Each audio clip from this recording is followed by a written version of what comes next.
All right, so here we have it, 1996 Mustang SVT Cobra, factory Mystic Chrome color.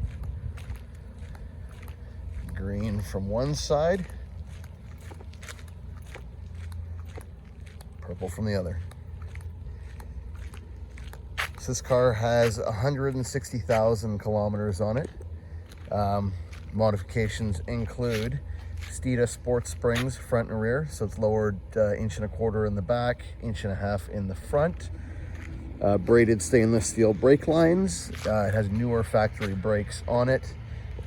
Rear end has 410 gears in it, 31 spline differential, 31 spline axles, and a Cobra limited slip differential in it.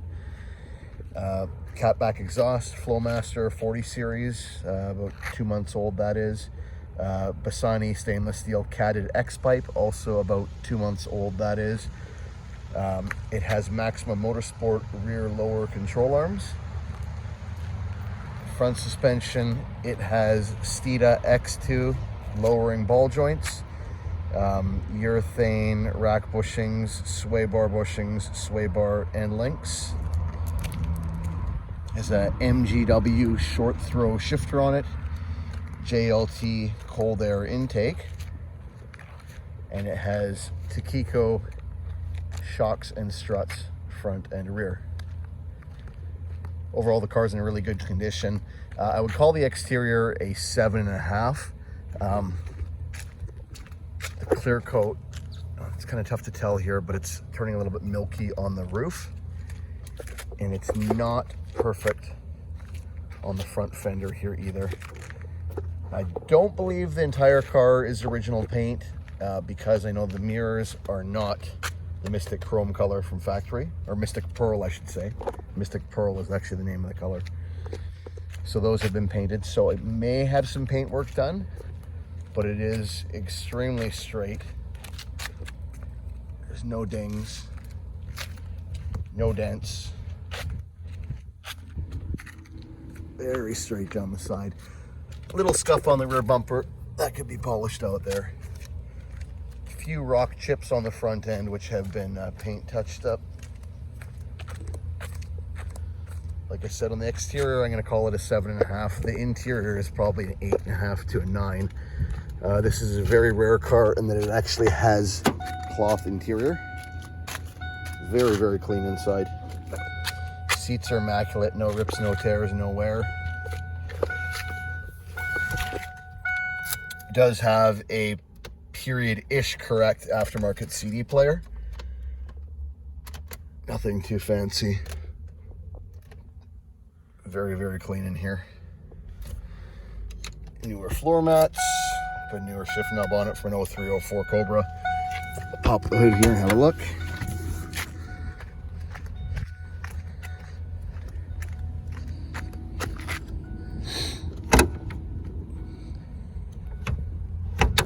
Let's figure out the latch here.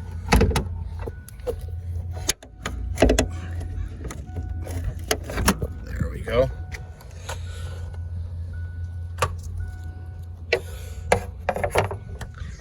So as I mentioned, JLT cold air intake, Optima battery. It's got some newer plug wires on it.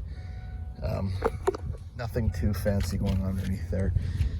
It does have a brand new Walbro GSS 342 255 liter per hour high pressure fuel pump in it. That was just installed today. So we'll do a start on here. It's a cold-ish start. I did drive it 50 feet from where I washed it to where it sits here. Prior to that, it's been sitting for 4 hours.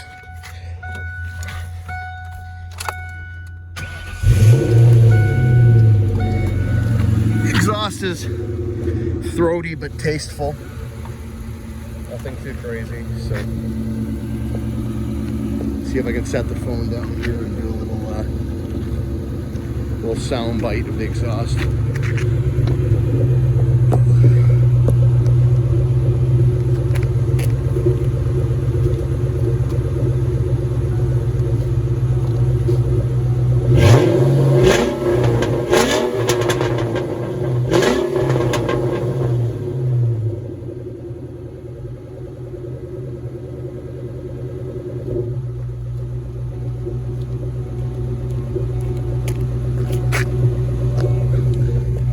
a nice tone to it.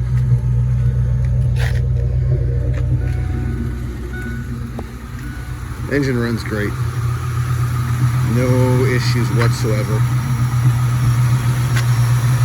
Nice and quiet, no ticks, nothing funny going on. It drives absolutely perfect. It's nice and it's tight. There's no squeaks, rattles. It actually drives almost like a new car. It does have custom subframe connectors in it, which stiffens the car up quite a bit. Let's see if I can get a look at those from here.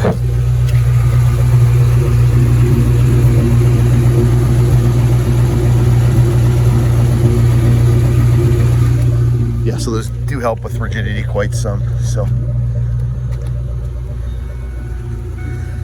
but yeah, that is about it. Only items that don't work: power mirrors are not currently functioning.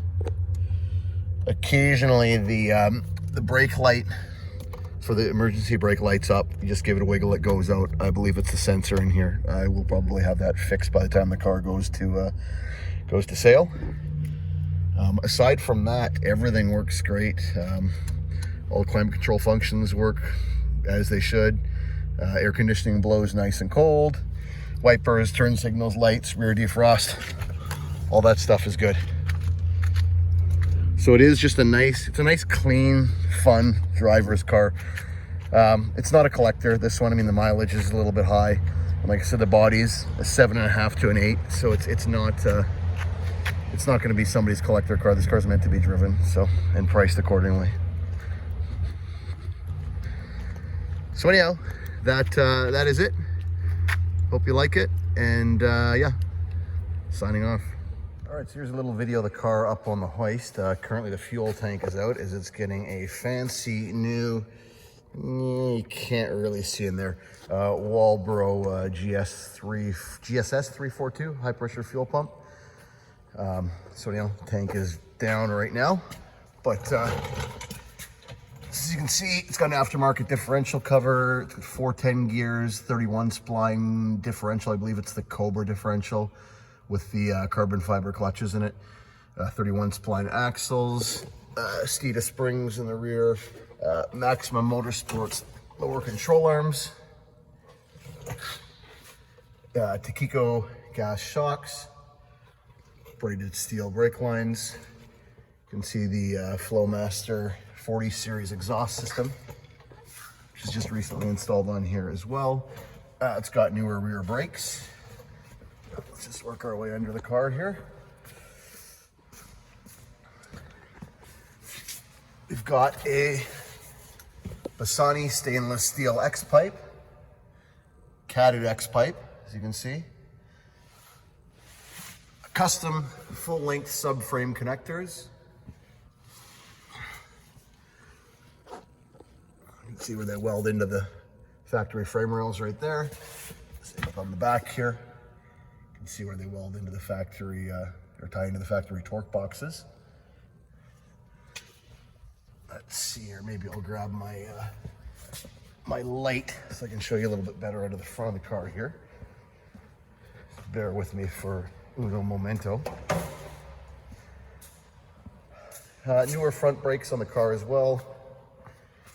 Brand new tires, Michelin Pilot Sport 4S. These are top of the line tires. Factory sizes, 245, 45, 17.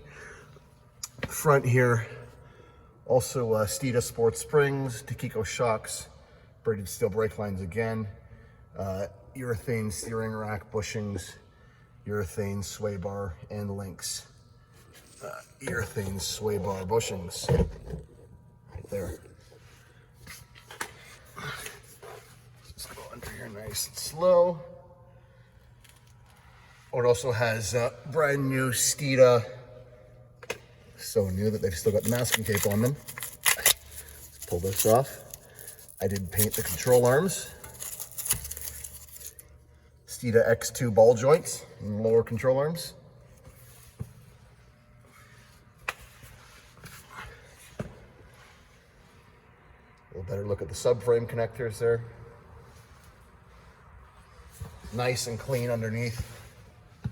Pinch welds are in good shape. There's one spot on this side where somebody had jacked the car off the pinch weld. You can see back there. That can be straightened out. I just haven't gotten around to doing it. Better look at it. It's the one spot right there, but that can be fixed. Not a big deal.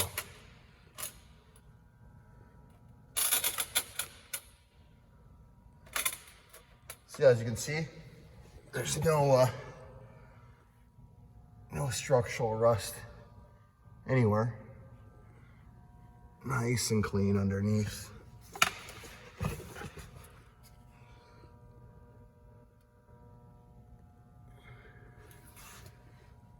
No surprises anywhere.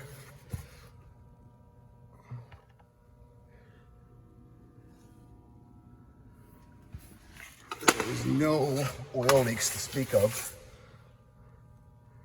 Everything is nice and dry.